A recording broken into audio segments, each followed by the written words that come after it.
طبق درخواستی که داده بودید میخوایم براتون یک پلتفرم معرفی کنیم که به شما VPS رایگان برای سرور ماینکرافت میده.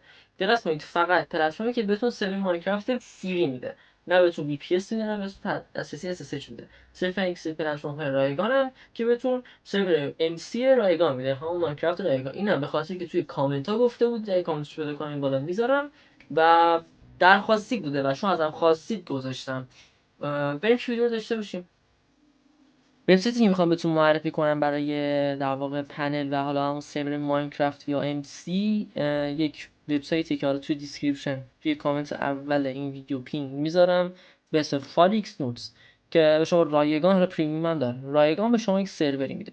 موقعی که اکانتتون رو کرییت کنید یا با گوگل با گیت ها فکر کنم بتونید، با دیسکورد هم میتونید، بهتون دو تا آپشن میده مثل همین الان دقیقاً و شما حالا هر چی که بخواید اسم میتونید بزنید و حالا هر چی که دوست داشته باشید فرقی نمیکنه.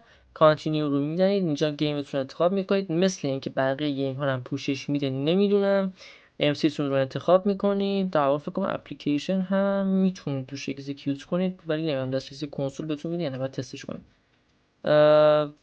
نکست میزنید، قوانینش رو قبول میکنید و تمام. یعنی کار خاصی نیست کنید. الان برای من ارور داد، به خاطر این بود که من یه 4-5 ساعتی میشد اینجا مونده بودم و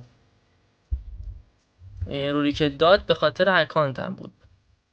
چند تا دامنه پیش‌فرض هم خودش داره که خب مشخص تکلیفش چیه. یا دوباره من تستش کنم.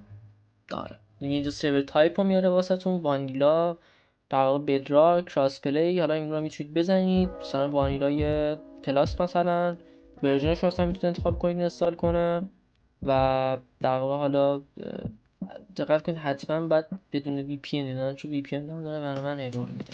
بدون وی پی ان بیاید الان همونطور که میدونید یه دونه سرور با 2.5 گیگابایت رم و یه هست سکیوریتی که خوبه برای استارت خوبه و اگه روشم کلیک کنم میتونم استارت کنم سرور از این بالا و ازش استفاده کنم. حالا من نمیدونم تستش کنم چون خودم میدونم کار میکنه، یعنی از چند نفر پرسیدم و این ادراکر خیلی مهمه که باید وی پی ان برید و یک مرور خوب. حالا لینک وبسایت رو میذارم برید تستش کنید، لذتش رو ببرید.